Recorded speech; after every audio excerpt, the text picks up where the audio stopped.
22장부터 26장 발표하겠습니다. 먼저 22장에서는 인과응보의 틀에 갇혀 욥을 강하게 비난하는 엘리바스의 모습을 볼 수 있습니다.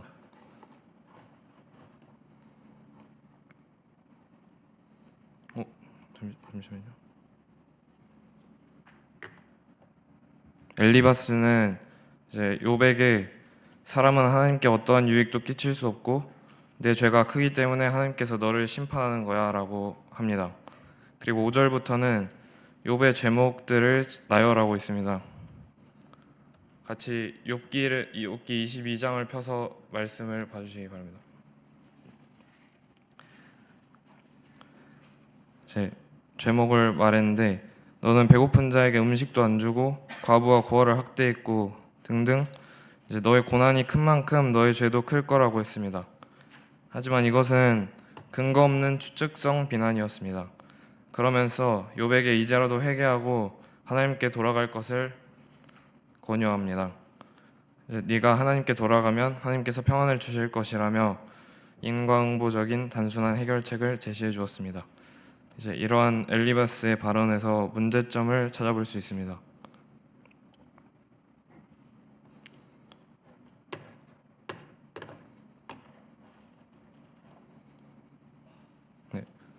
첫 번째로 엘리바스는 고난받는 사람은 무조건 죄를 지었을 것이라는 인과응보의 틀로 욥을 판단했습니다. 이는 곧 하나님 본인만의 규칙으로 인간을 평가하시는 분이라고 국한시키는 표현이었습니다. 다시 말해서 하나님을 보상과 처벌을 집행하시는 관찰자로 보았다는 것입니다. 옆에 있는 그림을 한번 참고해 주시면 되겠습니다.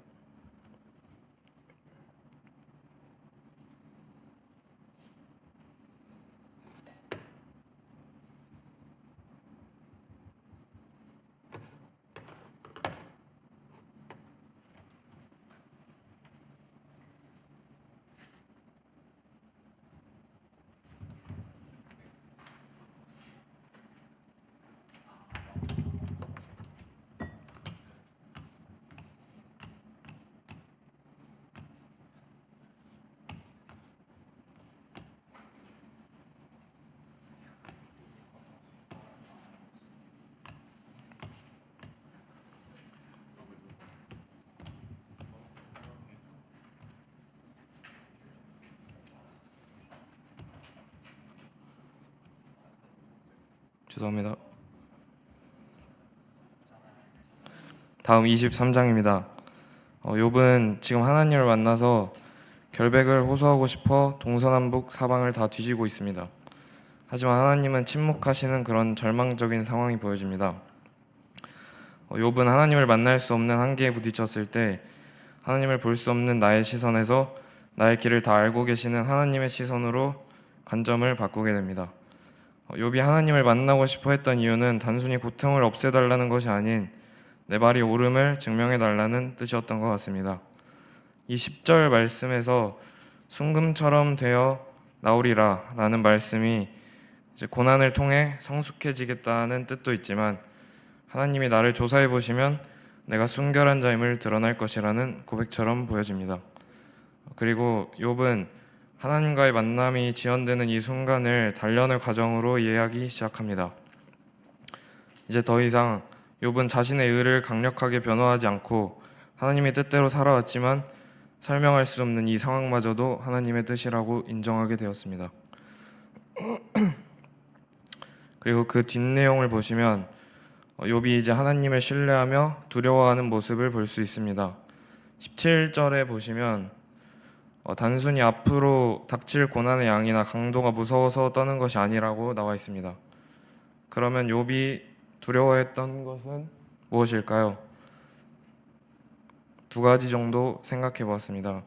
먼저 내가 아무리 울부짖어도 하나님이 한번 결정하신 이 고난의 과정을 절대 바꾸지 않으실 것이라는 하나님의 완고함, 즉 하나님의 절대 주권 앞에 압도당한 것입니다. 13절에서 그 모습을 찾을 수 있습니다. 그리고 거대한 하나님이 나를 주목하고 계시고 나를 연단하고 계신다는 그 거룩한 임재 앞에서 느끼는 공포감이었던 것 같습니다. 욥의 두려움은 단순한 절망의 두려움이 아닌 하나님을 경외하는 것에서 오는 두려움이었습니다. 다음 24장입니다. 욥은 사회적 불의와 약자들의 고통을 묘사하고 있습니다. 그러면서 왜 악이 즉각적으로 처단되지 않는가, 왜 하나님께서 심판의 때를 정하지 아니하셨나에 대한 의문을 품고 있습니다. 그런데 이것은 절대 하나님을 의심하는 질문이 아니라 단순한 궁금증으로 보았습니다. 그리고 의문이 드는 부분이 18절에도 있었는데요. 욥이 갑자기 친구들과 같은 인과응보적인 발언을 내뱉었습니다. 이것은 욥의 마인드가 변한 게 아니라 친구들의 말을 인용해서 비꼬는 것으로 해석됩니다. 엘리바스는 악을 밭갈고 독을 뿌리는 자는 그대로 거둔다라고 했고, 빌닷은 악인의 빛은 꺼진다라고 했습니다. 이에 욥은 너희가 악인은 물 위의 거품 같고 가뭄에 눈 녹든 사라질 것이라 했는데 정말 그러하니? 라고 하며 친구들의 논리를 반박했습니다. 또는 하나님의 최종 심판에 대한 갈망으로 볼 수도 있습니다. 24장에서 생각해 볼 점은 하나님은 인과응보에 갇혀있지 않으신 분이기 때문에 악인들에게 어둠 속의 평안을 허락하시기도 하고 선한 사람들과 약자들에게 고난을 허락하시기도 합니다. 여기서 어둠 속의 평안이라 함은 하나님의 승인이나 축복이 아니라는 점을 알아두시면 좋을 것 같습니다. 하나님은 악인에게도 햇빛과 비를 주시는 분입니다. 악인이 누리는 평안은 그들이 옳아서 주시는 선물의 개념이 아니라 심판의 때가 아직 이르지 않았음을 의미하는 심판의 유예일 뿐입니다. 23절의 말씀처럼 하나님께서 눈으로 그들의 모든 행보를 단 한순간도 놓치지 않고 감찰하고 계십니다.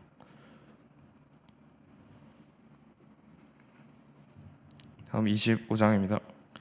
24장에서 욥이 질문을 쏟아낸 것에 비해서 25장은 6구절밖에 안 되는 너무나 짧고 허무한 빌닷의 답변이 적혀 있습니다. 게다가 욥의 질문에 대한 직접적인 답변이 아니라 그냥 아주 기초적인 하나님의 위엄 뒤로 숨어버리는 모습을 볼 수 있습니다. 4절에서 6절을 보시면 빌닷은 인간을 구더기와 지렁이로 묘사했습니다. 성경에서는 인간을 하나님의 형상으로 지음받은 존귀한 존재라고 말했지만 빌닷은 그저 욥을 굴복시키기 위해 인간의 존엄성을 깎아내리는 발언을 하고 있습니다. 다음 26장은 1절부터 4절까지는 욥의 응답입니다. 참 잘도 도와주고 구원하고 가르치고 자랑하는구나. 이는 빌닷의 말이 이론적으로는 맞으나 고통받는 욥에게는 아무런 도움이 되지 않는 지식임을 지적하고 있습니다. 다음 13절까지는 욥이 보는 하나님을 묘사하고 있습니다. 친구들은 하나님을 인과응보라는 틀에 가두려고 했지만 욥은 하나님을 측량할 수 없는 우주적 통치자로 보고 있습니다. 고난 중에 욥은 하나님을 원망하는 듯 보였지만 누구보다 하나님을 크게 보고 있었습니다.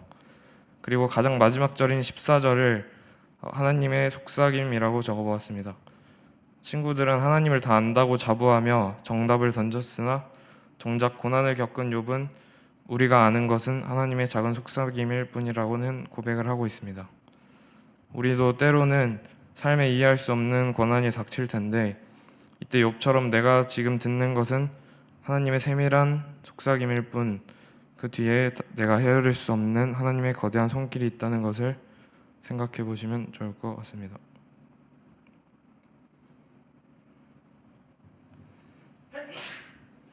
본문은 끝이 났고 이제 다시 한번 생각해 보면 좋을 부분들을 가져와 봤습니다. 먼저 나는 인과응보의 눈으로 타인을 판단하지 않았는가입니다. 누군가의 고난 앞에서는 판단보다 경청이 우선시되면 좋겠다고 생각했습니다. 그 사람의 상황을 전부 아는 분은 하나님뿐이시기에 나의 섣부른 판단이 독이 될 수 있기 때문입니다. 또 나의 답변이 성경적 진리일지라도 상대방에게 적합하지 않는 답변이 될 수 있습니다. 우리의 역할은 결과를 주지 않고 고난 앞에서 잘 견딜 수 있도록 격려해주고 경청해주는 것이라고 생각했습니다. 두 번째는 진정한 회개입니다. 엘리바스는 하나님이 먼저 손 내미시는 화해가 아니라 인간이 어떠한 조건을 충족해야 가능한 것으로 생각한 것 같습니다. 이렇게 되면 응답받지 못한 기도들은 다 회개하지 않았기 때문으로 이어질 수 있습니다. 그래서 회개는 보상을 바라는 거래가 아니라 하나님과의 관계 회복이라는 점을 생각해 보았습니다. 마지막으로 고난의 목적과 고난을 바라보는 우리의 태도입니다. 욥기 23장 10절 말씀을 봐주시기 바랍니다.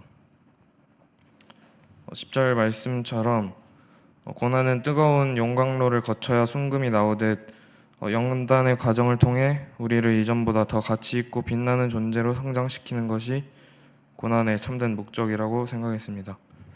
이해되지 않는 상황 속에서 왜 나에게 이런 일이 일어날까 하며 낙심하기보다 나를 순금으로 빚으실 하나님의 선하신 계획을 신뢰하며 바라보기를 원하는 마음이 있습니다. 이상입니다.